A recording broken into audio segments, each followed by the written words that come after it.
I'm Martin Rust with the Security and Policy Institute of Professional Development here at the University of Ottawa.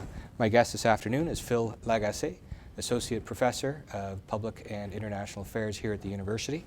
And we've been talking a little bit about geopolitical events and how they impact Canada. And obviously part of that is the whole security question and the overlay of security which affects everything, which brings our attention to Canada's own security intelligence services. Recently there's been a lot in the media about C-51 and other things, but specifically I wanted to ask you about the oversight of Canada's intelligence services and where you think that is today versus perhaps where it needs to go. Well, one thing that's really quite clear in the debate is a desire for Parliament to play a greater role in oversight of the intelligence services. But what's interesting about the discussion is that we don't really seem to know what Parliament would do or how it could operate. Right. Now, fundamentally, when we look at other Westminster countries, such as Great Britain or Australia or New Zealand, they have committees of parliamentarians that provide something of an oversight role. But really what they do is review. That is, they look at what the government's done, whether things are acting within the legal framework that they've been provided, and whether they're spending money properly, and so on and so forth. So it is not the type of oversight that we see in Congress, where the legislature is actually deeply involved in some kind of decision-making or guiding intelligence agency.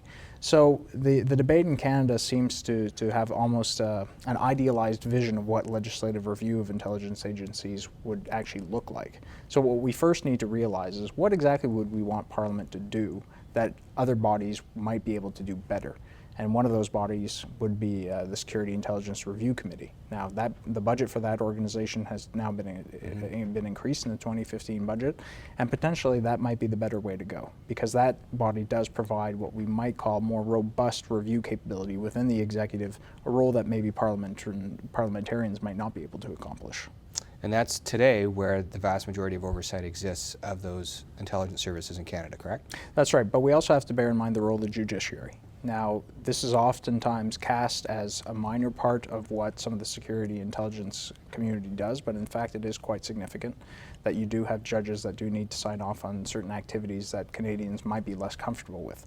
So rather than denigrate that role, we should take a look at it and see just how serious that is, because I would suggest that most commentary tends to downplay it when in fact it is a significant part of the oversight process.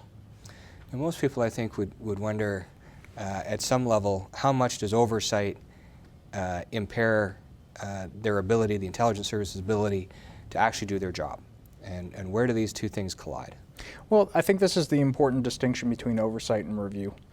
The review tradition is you look at something after the fact. You take it for granted that the intelligence agencies have the legal authority to do something, and you look at what they've done afterwards to make sure that they do it within the realm of their legal authority. And therefore you give them the discretion to act in the ways that they need to act, and you then look at what they did after the fact.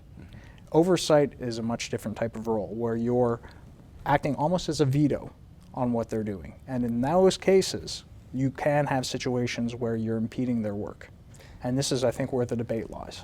And so to help me understand, that's more of the congressional type model that we see in the United States today, correct? That's correct. It's more of that directly hands-on oversight role, as opposed to the review process which we see in other countries like Britain and some of the other Five Eyes countries, which is a more backward-looking review. Right. The purpose of oversight, let's say in a congressional setting, is that Congress can actually use its spending authority to direct what an intelligence service is doing, to act as a check and a balance against the presidency and the executive in terms of how they want those resources spent. It's a very different role than what we see in Westminster states, where these committees, their function is merely to ensure that the intelligence agencies acted within the law and acted properly, and to recommend better ways forward. But their role is not to assume a decision-making function as you see in the congressional model. Clearly the role of the intelligence services in Canada and beyond is still evolving, and we're relatively young in the process. It leads me to the question of whether or not Canada needs a foreign intelligence service. What are your views on that? Well, the first thing I would say is we do foreign intelligence in a variety of ways. So we have military intelligence that looks broadly. We have foreign intelligence that's being conducted by the Department of Foreign Affairs. What we're really talking about when we say foreign intelligence is, do we want an offensive intelligence capability operating in other countries? Now, that may seem attractive, but there are some significant downsides that we have to be aware of. First, doing so across the world in areas of interest would be vastly expensive.